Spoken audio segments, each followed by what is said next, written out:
Hello बच्चों, आप सभी लोगों का हमारे YouTube channel easy learn classes में स्वागत है। आज के इस वीडियो में हम गणित कक्षा 10 का जो चैप्टर पहला है वास्तविक संख्याओं में एक परिमेय आती है जिसका नाम है अंकगणित की आधारभूत परिमेय। तो आज हम अंकगणित की आधारभूत परिमेय के बारे में जानेंगे कि क्या होती है अंकगणित की आधारभूत परिमेय, इसका प्रयोग हम कहाँ पे करते हैं और कैसे करते हैं। साथ ही साथ आज के इस वीडियो में हम प्रश्नावली 1.2 के प्रश्नों को भी सॉल्व करेंगे। तो चलिए आज का वीडियो अपना हम स्टार्ट करते हैं। सबसे पहले आपको देखना है कि अंकगणित की आधारभूत परिमेय होती क्या है। अंकगणित की आधारभूत परिमेय क्या होती है, तो आप यहाँ पे इसको बताते हुए ये लिखेंगे। देखिए, प्रत्येक भाज्य संख्या को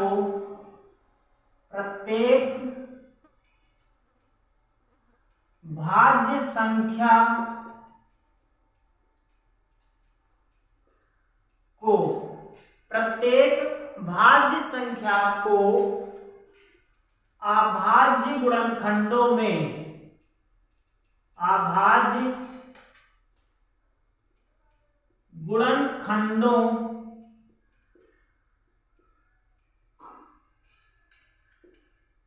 के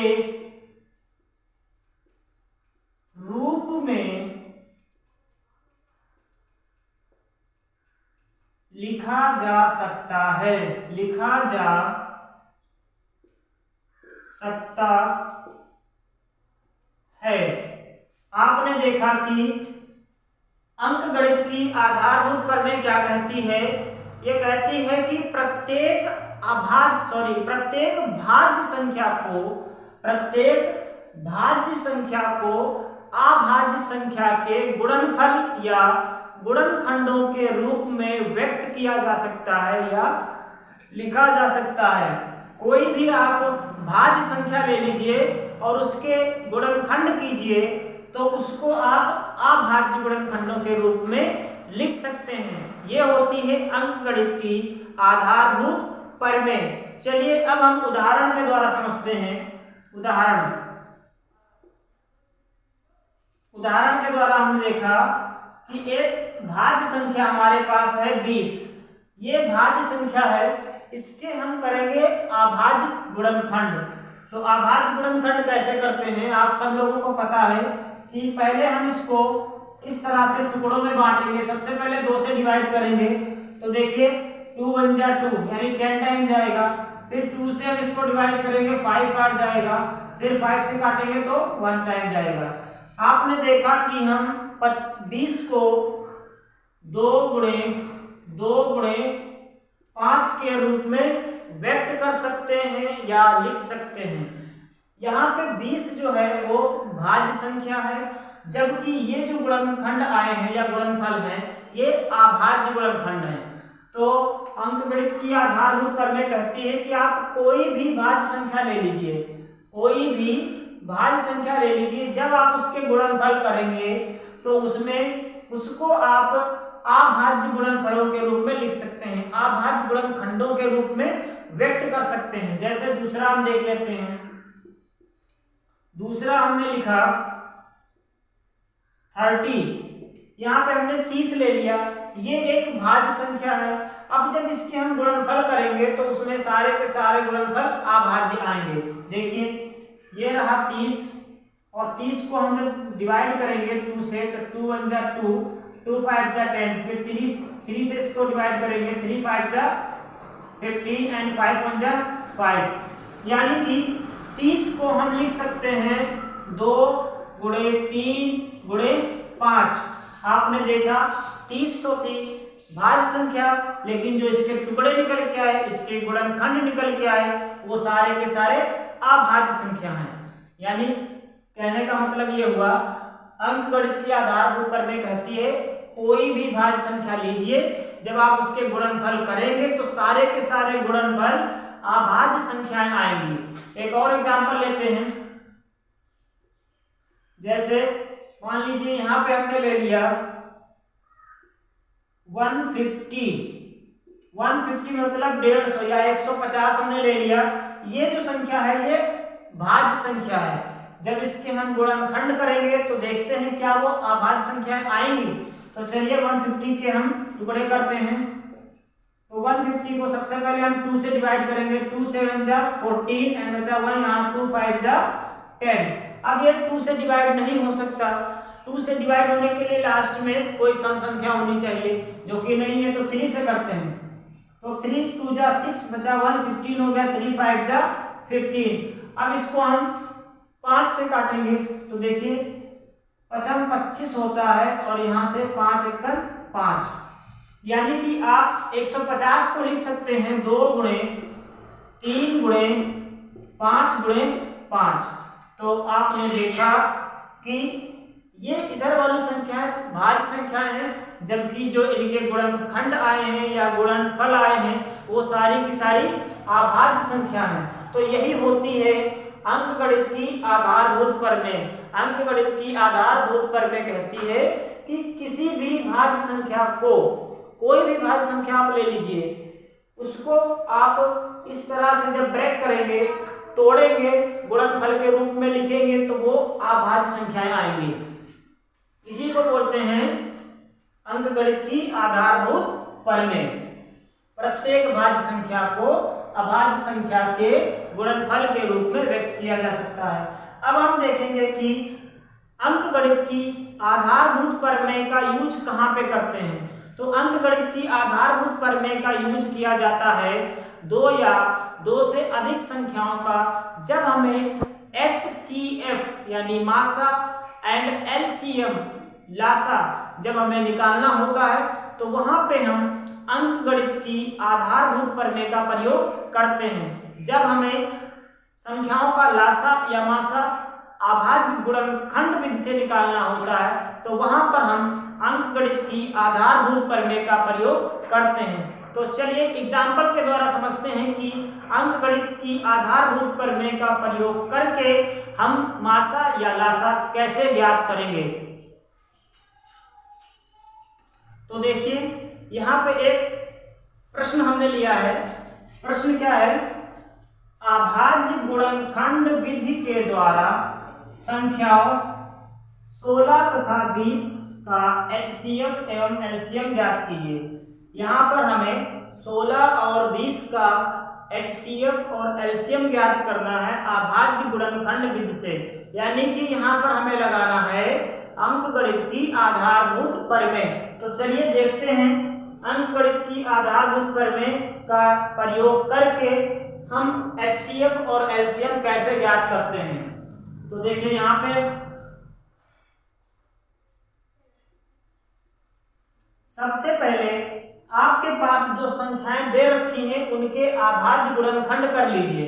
हमारे पास संख्याएं हैं 16 और दूसरी संख्या है 20। तो सबसे पहले हम 16 के गुणनखंड करेंगे और गुणनखंड होने चाहिए अभाज्य। चलिए 2 से काटते हैं इसको। 2 8 16, 2 चौके 8 एंड 2 दूनी 4 एंड 2 एकड़ 2। तो 16 को हम लिख सकते हैं 2 गुणे 2 गुणे 2 गुणे 2। उसके बाद अब हम 20 को भी तोड़ेंगे। तो 20 को देखिए कैसे लिख सकते हैं आप। 2 पंचे 10 एंड 5। तो 20 की जगह पे आप लिख सकते हैं 2 गुणे 2 गुणे 5। तो आपने देखा सबसे पहले हमने 16 को अभाज्य गुणनखंडों के रूप में लिख लिया, उसके बाद 20 को हमने अभाज्य गुणनखंडों के रूप में लिख लिया। अब हम क्या करेंगे, इनका HCF निकालेंगे और LCM निकालेंगे। तो यहाँ पे लिखेंगे हम, इसलिए HCF बराबर, HCF का मतलब होता है मासा। मासा कैसे निकालते हैं? तो दोनों संख्याओं के अभाज्य गुणनखंडों में जो संख्याएं कॉमन मिल रही होंगी वही हम ले लेंगे। देखिए यहाँ पे 2 मिल रहा है, यहाँ भी 2 है तो 2 हो गया। उसके बाद यहाँ भी 2 मिल रहा है, यहाँ भी 2 मिल रहा है तो ये 2 हो गया। और कुछ भी हमें कॉमन नहीं मिल रहा है तो इनकी गुणा करवा देंगे हम। 2 दूनी 4, यानी कि हमारा जो मासा निकल के आया है HCF वो कितना निकल के आया है 4। मासा निकालते वक्त ध्यान रखना जो चीज कॉमन मिल रही होगी, जो संख्याएं कॉमन मिल रही होंगी वही संख्याएं ली जाएंगी। अब हम बात करते हैं एलसीएम की। यहाँ पे लिखेंगे एलसीएम। एलसीएम कैसे निकालते हैं? तो देखिए एलसीएम में क्या होता है, जो चीज कॉमन मिल रही है वो तो आपको लेना ही लेना है, और जो चीज कॉमन नहीं मिल रही है उसको भी ले लेना है। जैसे यहाँ पे 2 है, यहाँ भी 2 है तो 2 कॉमन ले लिया। उसके बाद यहाँ 2 है, यहाँ 2 है तो 2 कॉमन ले लिया। अब हमें कुछ भी कॉमन नहीं दिख रहा है, बल्कि यहाँ पे 2 और 2 और ये 5 बच रहा है, तो इसको भी हम यहीं पे लिख लेंगे। तो यहाँ लिखेंगे हम 2 गुणे 2 गुणे 5। एक बार फिर से समझने की कोशिश करिए, जब हम मासा निकालते हैं यानी HCF निकालते हैं तो सिर्फ वही संख्याएं ली जाती हैं जो दोनों में कॉमन हो। लेकिन जब लासा निकालते हैं, एलसीएम निकालते हैं, तो जो दोनों में कॉमन मिल रहा है उसको लेना होता है, साथ ही साथ जो बच रहा होता है उसको भी ले लेना होता है। जैसे यहाँ पे 2 था, यहाँ भी 2 था तो 2 ले लिया, यहाँ 2 था, यहाँ 2 था तो 2 कॉमन ले लिया। उसके बाद यहाँ से ये बच रहा था और यहाँ से ये बच रहा था, तो हमने इसको भी यहाँ पे लिख लिया। अब इन सब का मल्टीप्लाई करवा देंगे, जो भी आएगा निकल करके वही हमारा लासा कहलाएगा। तो देखते हैं कितना होगा, 2 दूनी 4, 4 दूनी 8, 8 दूनी 16, 16 पंचे 80, यानी HCF निकल के आया है 4 और LCM निकल के आया है 80। तो यहाँ पे आप लिख सकते हैं अतः HCF of 16,20 is equal to 4 and LCM of 16,20 is 80। इसका क्या मतलब है? इसका मतलब है कि 16 और 20 का मासा है 4, 16 और 20 का लासा है 80। तो आपने देखा कि 2 या 2 से अधिक संख्याओं का HCF या LCM निकालने में अंकगणित की आधारभूत प्रमेय का प्रयोग कैसे किया जाता है। सबसे पहले जो संख्याएं आपको दी जाएंगी उनके अभाज्य गुणनखंड करेंगे, फिर मासा और लासा निकालेंगे। मासा निकालते वक्त आप सिर्फ वही संख्याएं लेंगे जो दोनों के गुणनखंडों में कॉमन मिल रही होंगी, और लासा निकालते वक्त आप क्या करेंगे, जो चीज कॉमन मिल रही है उसको ले लेंगे और जो चीज कॉमन नहीं मिल रही उसको भी ले लेंगे। तो चलिए अब हम एक और एग्जांपल के द्वारा समझते हैं। देखिए यहाँ पे हमने क्वेश्चन नंबर 2 लिख दिया है। प्रश्न 2 क्या कह रहा है कि अभाज्य गुणनखंड विधि के द्वारा संख्याओं 45 एंड 25 यानी 45 और 25 का HCF एवं LCM निकालिए। यहाँ पर भी हमें अभाज्य गुणनखंड विधि ही लगानी है। 25 और 45 का मासा तथा लासा ज्ञात करना है। यहाँ पर भी अंकगणित की आधारभूत प्रमेय लगानी है। तो चलिए देखते हैं कैसे आप लगाएंगे। सबसे पहले जो संख्याएं आपको दी गई हैं उनके गुणनखंड ज्ञात करेंगे। जैसे आपके पास संख्या दे रखा है 45 और दूसरी संख्या दे रखा है 25। तो सबसे पहले आप क्या करेंगे, इनके अभाज्य गुणनखंड लिखेंगे। तो चलिए 45 के लिखते हैं अभाज्य गुणनखंड। 45 को आप सबसे पहले 3 से डिवाइड करेंगे, 3 से काटेंगे। देखो 3 1 जा 3 बचा 1, यहाँ 15 हो गया, 3 5 जा 15। फिर इसको 3 से डिवाइड करेंगे तो 3 5 जा 15। अब ये 5 से डिवाइड होगा तो 5 1 जा 5। इसका मतलब आप 45 को लिख सकते हैं 3 into 5, ये लिख सकते हैं। अब हम देखते हैं 25 को कैसे ब्रेक करेंगे। तो 25 5 से इसको ब्रेक करिए तो 5 5 जा 25 होता है एंड 5 1 जा 5 होता है। यानी कि आप 25 को लिख सकते हैं 5 गुणे 5। ये हो गए इन दोनों संख्याओं के अभाज्य गुणनखंड अंकगणित की आधारभूत प्रमेय से। अब हम लिखेंगे इसलिए HCF बराबर, HCF में हमने क्या बताया जो चीज कॉमन मिल रही होगी दोनों गुणनखंडों में वही लिया जाएगा। देखिए यहाँ पे आपको 5 दिखाई दे रहा है, यहाँ भी 5 दिखाई दे रहा है, तो 5 ले लिया। उसके बाद और कोई भी संख्या में कॉमन नहीं दिख रही है, इसका मतलब 45 और 25 का जो मासा आया है वो 5 आया है। अब हम बात करते हैं लासा। लासा का मतलब एलसीएम। एलसीएम, एलसीएम बराबर में हमने क्या बताया कि जो चीज कॉमन मिल रही है वो तो आप लेंगे ही लेंगे, साथ में जो बच रहा है उसको भी ले लेंगे। देखिए यहाँ 5 है, यहाँ 5 है, तो 5 ले लिया। उसके बाद यहाँ पे देखिए ये बच रहा है 3 गुणे 3, तो यहाँ पूरा लिख लीजिए 3 गुणे 3। उसके बाद एक 5 यहाँ पर भी बच रहा है, तो इसको भी लिख लीजिए। अब आप इनकी गुणा करवा लीजिए, गुणा कराइए, जो भी आंसर होगा वही हमारा एलसीएम कहलाएगा। देखो 5 तिया 15, 15 तिया 45 और 45 पंचे कितना होता है 225, 45 पंचे 225, तो यहाँ पे लिख दीजिए 225।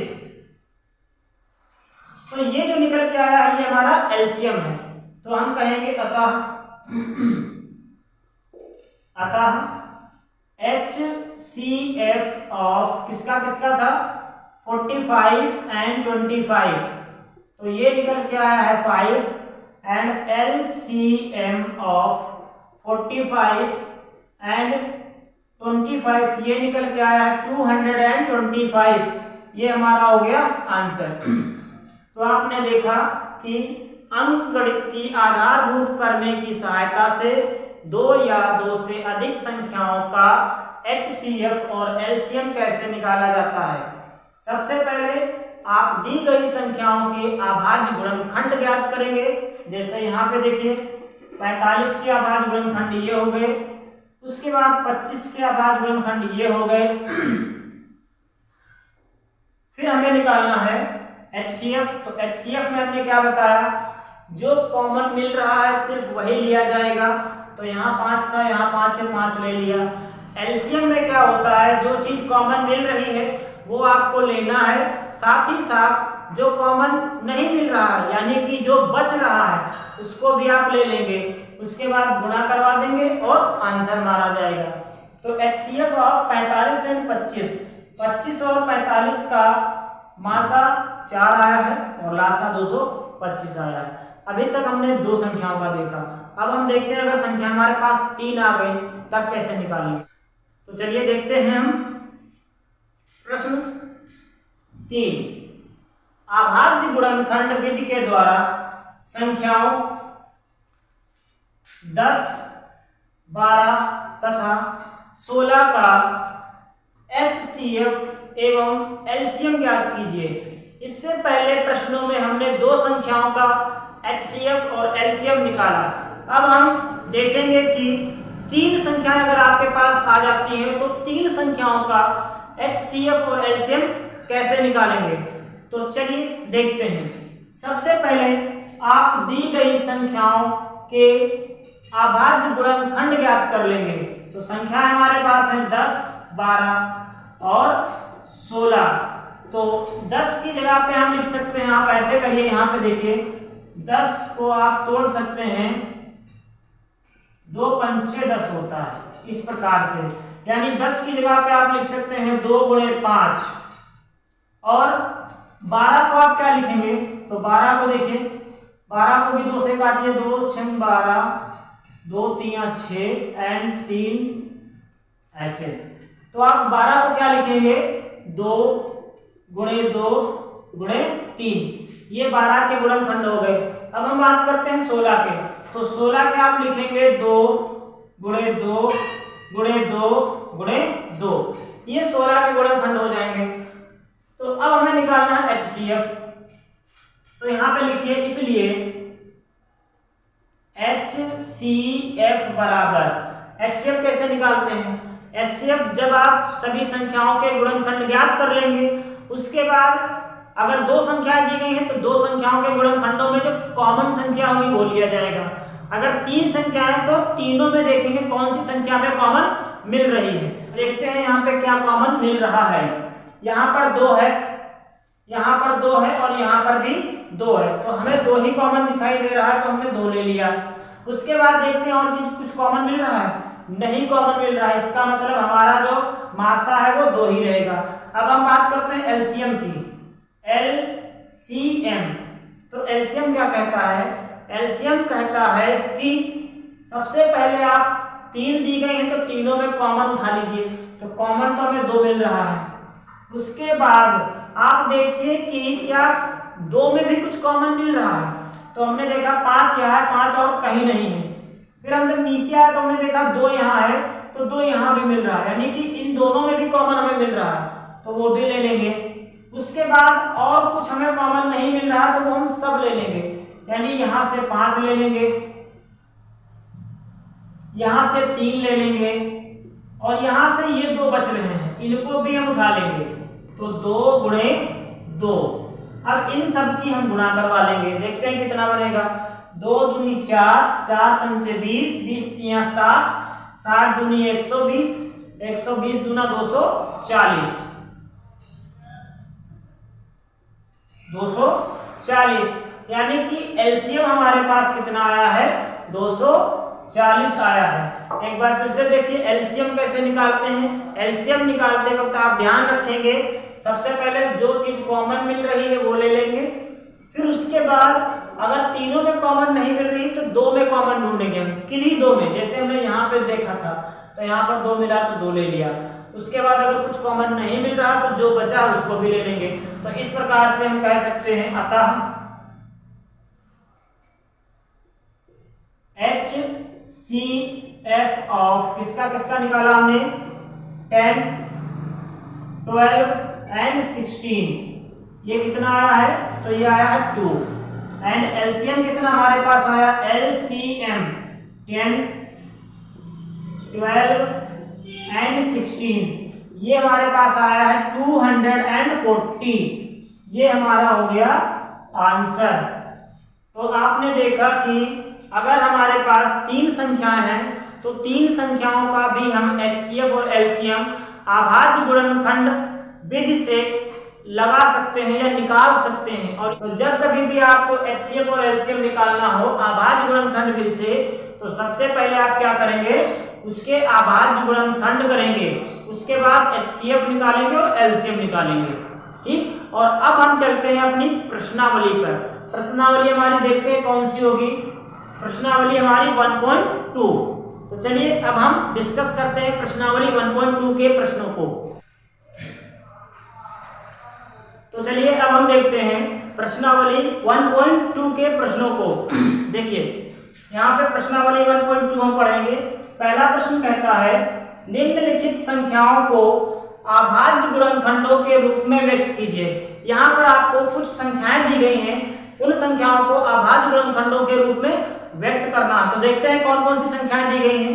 नंबर 1 140, 140 दिया गया है। नंबर 2 156, 156 दिया गया है। और यहाँ पे देखिए 3825 और ये दिया है 5005। दूसरा लास्ट है 7429।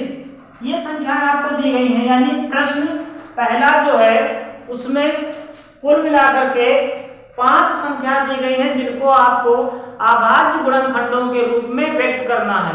तो चलिए 1 बाय 1 करके सारी संख्याओं को हम अभाज्य गुणनखंडों के रूप में व्यक्त करते हैं। देखिए सबसे पहले लिखा गया है 140। तो 140 के हम अभाज्य गुणनखंड ज्ञात करते हैं।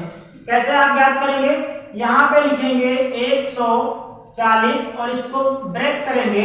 सबसे पहले आप 2 से काटिए, क्योंकि सबसे छोटी अभाज्य संख्या जो होती है वो 2 होती है, और ये 2 से कट जाएगा। तो देखिए 2 7 14 होता है।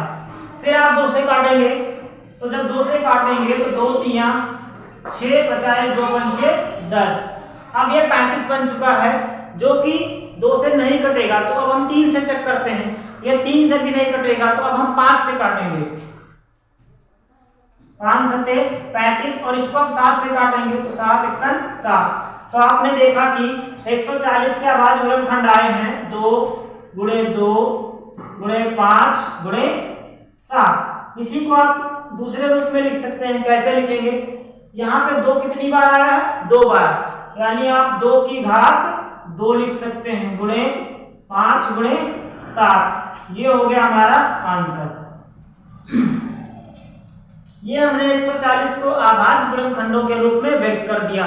बहुत ही आसान होता है अभाज्य गुणनखंडों के रूप में व्यक्त करना। अब हम चलते हैं अपने दूसरे प्रश्न पर, यानी दूसरे भाग पर। दूसरा भाग हमारा कौन सा है? तो दूसरे भाग में बोला गया है 156। इसके आप अभाज्य गुणनखंड कर दीजिए। 156 के अभाज्य गुणनखंड, तो चलिए देखते हैं। 156, इसको भी सबसे पहले हम 2 से ही काटेंगे। देखिए 2 सत्ती 14 बचा 1 16 हो गया, 2 अट्ठी 16। फिर से हम 2 से काटेंगे इसको, तो यहाँ लिखेंगे 2 तिया 6 बचा 1 18 होगा, 2 नाम 18। अब देखिए ये 2 से तो नहीं कटेगा, तो हम 3 से काटते हैं इसको। 3 एकम 3 3 तिया 9, 3 से हमने काट दिया। अब ये फिर से 3 से नहीं कटेगा, तो 5 से चेक करते हैं। 5 से भी नहीं कटेगा, ये खुद अभाज्य संख्या है, तो ये 13 से ही कटेगी। तो इसको हमने 13 से काट दिया। तो अब यहाँ पे हम लिख सकते हैं 2 गुणे 2 गुणे 3 गुणे 13। अब आप क्या करेंगे? अगर कोई संख्या 1 से अधिक बार आई है तो उसको घात के रूप में लिख दीजिए। यहाँ पे 2 आया है 2 बार, तो आप लिखिए 2 की घात 2 गुणे 3 गुणे 13, और ये हो गया आपका आंसर। तो यहाँ पर भी हमने देखा कि बहुत ही आसानी से, बहुत ही कम समय में हम दी गई संख्याओं को अभाज्य संख्या के गुणनखंडों के रूप में व्यक्त कर सकते हैं। इस प्रकार से हमने प्रश्नावली 1.2 का जो पहला प्रश्न है उसके 2 भाग कंप्लीट कर लिए हैं। अब हम चलते हैं तीसरे भाग पर। देखिए तीसरे भाग में 3825 को अभाज्य गुणनखंडों के रूप में व्यक्त करना है। तो चलिए व्यक्त करते हैं।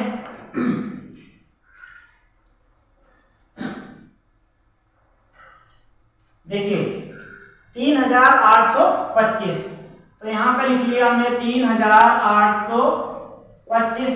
सबसे पहले हम काटेंगे इसको 2 से, पर 2 से कटने के लिए संख्या के लास्ट में सम संख्या होनी चाहिए। सम संख्या का मतलब 0 2 4 6 8 होना चाहिए, जो कि यहाँ नहीं है।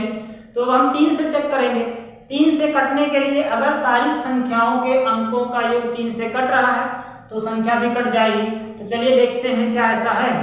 तो यहाँ पे 3 8 11 11 2 13 13 5 18 18 3 से कट रहा है, इसका मतलब ये संख्या भी 3 से कट जाएगी। तो चलिए 3 से इसको काटते हैं। 3 एकम 3 3 दूनी 6 बचा 2, यहाँ 22 हो गया, 3 सते 21, 1 बचा 15 हो गया, 3 बचे 15। अब ये हमारे पास आ गया। अब देखते हैं क्या ये 3 से कटेगा? हाँ बिल्कुल 3 से कट रहा है। तो चलिए 3 से काट देते हैं। 3 चौके 12, 3 दूनी 6 और 3 बचे 15। क्या अब ये 3 से कटेगा? क्या अब ये 3 से कटेगा? तो पहले इसके सारे अंकों को जोड़िए। 4 2 6 6 5 11, 3 से नहीं कटता, यानी संख्या भी 3 से नहीं कटेगी। तो अब इसको हम काटेंगे 5 से। 5 अठी 40 बचा 2 25 हो गया, 55 25। फिर 5 से काटेंगे तो 5 एकम 5 बचा 3, यहाँ 35 हो गया, 5 सते 35। अब इसको हम 17 से काट देंगे। 17 एकम 17।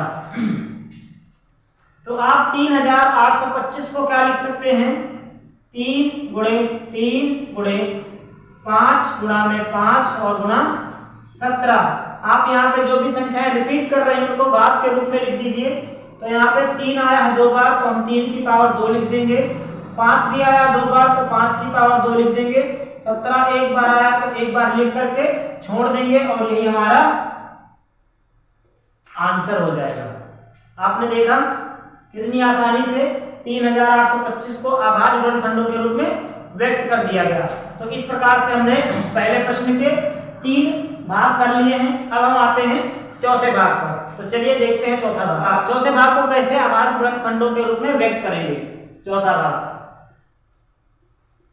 चौथे भाग में लिखा गया है 5005। इसको हमें अभाज्य गुणनखंडों के रूप में व्यक्त करना है। तो चलिए इसको हम ब्रेक करते हैं। 5005। तो सबसे पहले इसको हम 2 से काटेंगे। 2 से तो कटेगा नहीं क्योंकि लास्ट में विषम संख्या है। 3 से नहीं कटेगा क्योंकि अंकों का योग 10 आ रहा, 10 नहीं कटेगा। तो 5 से काटेंगे। 5 एकम 5 0 0 और 5 एकम 5। अब देखते हैं ये किस संख्या से कटेगी। अब ये किस संख्या से कटेगी, तो चलिए इसको हम देखते हैं। 5 से चेक करते हैं, तो 5 से नहीं कटेगा। 5 के बाद 7 से चेक करते हैं, तो चलिए 7 से चेक कर लेते हैं। 7 एकम 7 बचा यहाँ पे 3, 30 हो गया। 7 चौक 28, हाँ कट जाएगा। तो चलिए 7 से काटते हैं।